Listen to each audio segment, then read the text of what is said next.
श्री शिवाय नमस्तुभ्यम, हर हर महादेव। आप सबको पता है पितृपक्ष का पावन महीना चल रहा है और सभी अपने अपने पितृ लोगों को खुश करना चाहते हैं। और साथ ही साथ 10 अक्टूबर को एकादशी का भी बहुत ही शुभ दिन पड़ रहा है। तो इस दिन आपको यह उपाय करने में बहुत ही ज़्यादा लाभ है, बहुत ही ज़्यादा शुभ रहेगा आप लोगों के लिए ये उपाय। तो आप लोग सारे उपाय समझें और अच्छे से करें, ठीक है। और मेरे वीडियो को लाइक और सब्सक्राइब करना ना भूलें, ठीक है ना। तो मणिभद्र का नाम लेकर जो गुरुजी ने 5 दूर्वा वाला उपाय बताया था, बहुत से लोगों को नहीं समझ में आया है। तो इस वीडियो में उसी उपाय को अच्छे से समझाने की कोशिश करूंगी। आप लोग वीडियो स्किप ना करें, पूरा वीडियो ध्यान से देखें और सुनें। इस उपाय को हम लोगों को दूर्वा से करना है। तो आप लोग ले लेंगे 5 दूर्वा। 5 दूर्वा ले लीजिएगा और एक तांबे के कलश में अपने घर से जल भर ले लीजिएगा और आप लोग पहुंच जाइएगा भोले बाबा की शिवलिंग के पास। फेस आप लोगों का रहेगा उत्तर दिशा की तरफ, जिधर अर्घा है, जिधर से जल नीचे गिरता है, ठीक है। हो गया आप लोगों का। इसके बाद आप लोगों को जो आप लोग 5 दूर्वा लेकर गए हैं, आप सबको पता है कि शिव जी का पूरा परिवार शिवलिंग के ऊपर ही है ना।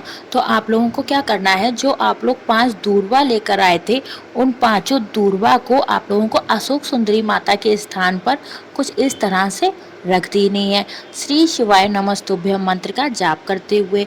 और साथ में जो आप लोग एक तांबे के कलश में जल लेकर आए हैं, उस जल को भोले बाबा की शिवलिंग के ऊपर समर्पित कर दीजिए, श्री शिवाय नमस्तुभ्यम मंत्र का जाप करते हुए। इतना करने के बाद जो आपने 5 दूर्वा अशोक सुंदरी माता के स्थान पर चढ़ाई हैं, उन पांचों की पांचों को आप लोगों को उठा लेना है और भोले बाबा की मंदिर की चौखट पर, जहाँ भी चौखट हो, आप लोगों को किधर भी आप लोग बैठ जाइएगा, राइट साइड में, लेफ्ट साइड में, वहाँ आप लोगों को बैठकर जो आपने पांचों दूर्वा उठाई हैं, उनको मणिभद्र जी के नाम से नाम लेकर चबा चबा कर खा लीजिएगा।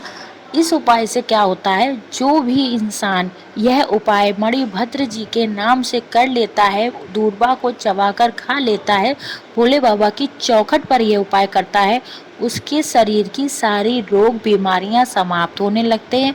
जो भी मेडिसिन वो खाता है, उनसे बहुत ही ज़्यादा फायदा होता है और रोग समाप्त होते हैं। ऐसा ही गुरुजी ने अपनी कथा में बताया है। अब गुरु जी ने इसी से मिलता जुलता एक और उपाय बता रखा है, वो भी मणिभद्र जी के नाम से ही करना है। वह करना है एक बेलपत्र के द्वारा, वो भी सुनिए। उपाय के लिए आप लोगों को क्या करना है, एक बेलपत्र लेनी है। उस बेलपत्र को अशोक सुंदरी माता के स्थान पर समर्पित करना है। डंडी होगी बाहर की तरफ और पत्ती का मुख होगा भोले बाबा की शिवलिंग की तरफ, ठीक है। और साथ में एक जो तावे का कलश आप लोग लेकर जाएंगे जल भरा हुआ, उसको भोले बाबा की शिवलिंग के ऊपर समर्पित कर दीजिएगा।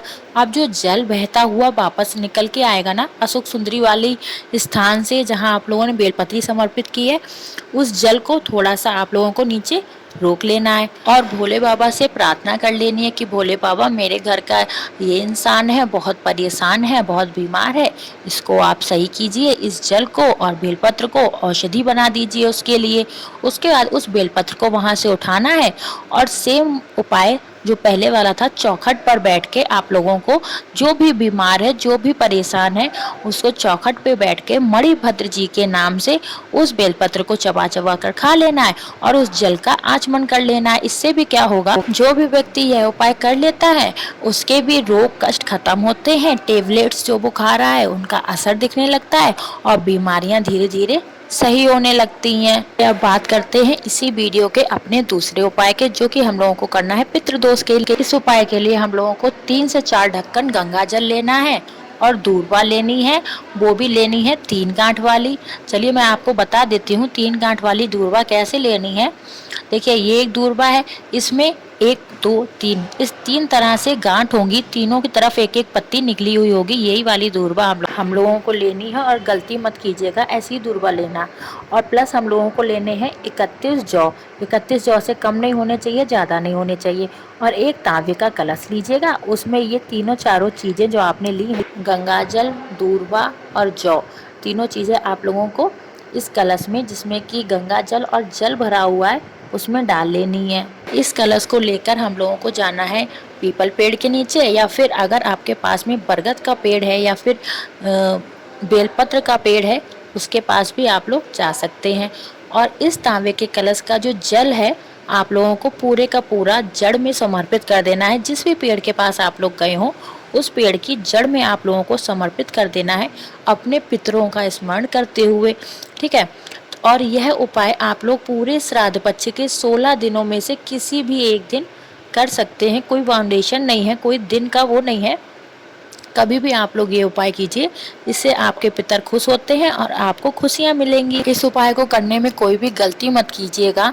किसी भी वृक्ष के पास आप जाएं तो 10 से 12 के बीच में ही जाइएगा, इससे इधर उधर मत जाइएगा। तो इस वीडियो के तीसरे उपाय की बात करेंगे कि जो कि हम लोगों को पितृपक्ष में करना चाहिए और कैसे करना है, क्या इसके बेनिफिट्स। इससे पहले आप लोग भी एक काम कर लीजिए, वीडियो को लाइक करने का और अपने रिलेटिव्स में वीडियो को शेयर करने का। ये काम आप लोग रोज ही कर लिया कीजिए, मुझे बार बार कहना पड़ता है। चलिए, इस उपाय के लिए हम लोगों को लेना है एक टुकड़ा गुड़ का, थोड़ा सा ही लीजिएगा, और साथ में लेनी है हम लोगों को एक रोटी हम लोगों को लेनी है जौ के आटे की। बाजार में जाइएगा, थोड़ा सा जौ का आटा लीजिएगा, गूंथिएगा और रोटी बना लीजिएगा। यह रोटी नॉर्मल तरीके से नहीं बनेगी।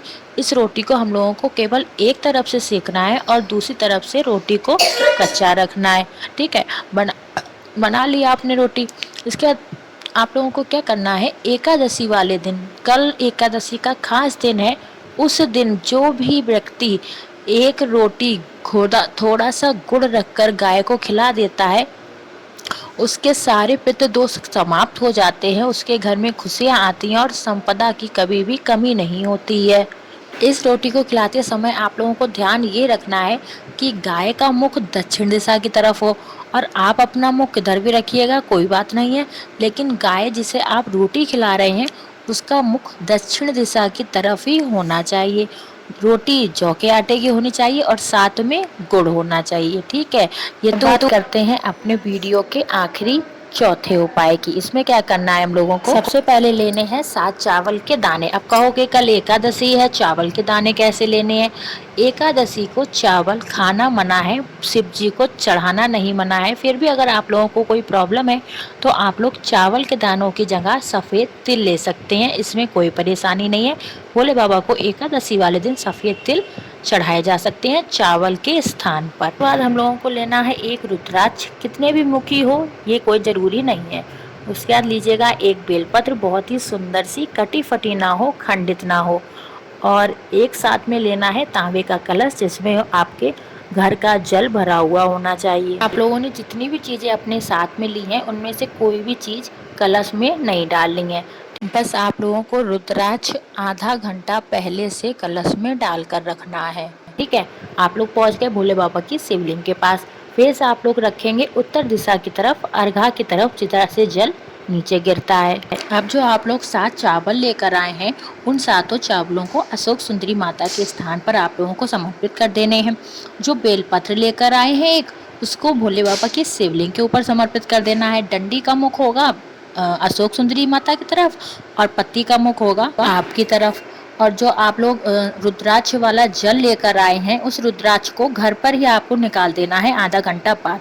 जो आप लोग जल लेकर आए हैं उसको भोले बाबा की शिवलिंग के ऊपर समर्पित करना है। श्री शिवाय नमस्तुभ्यम मंत्र का जाप करते हुए जो जल बहता हुआ अशोक सुंदरी माता के स्थान से होता हुआ नीचे गिरेगा।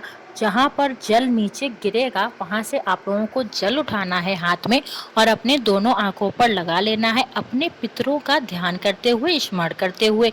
इससे भी आपके पितर बहुत ही खुश होते हैं, पितृदोष आप लोगों के समाप्त होते हैं और आपको कभी भी कोई प्रॉब्लम नहीं आती है।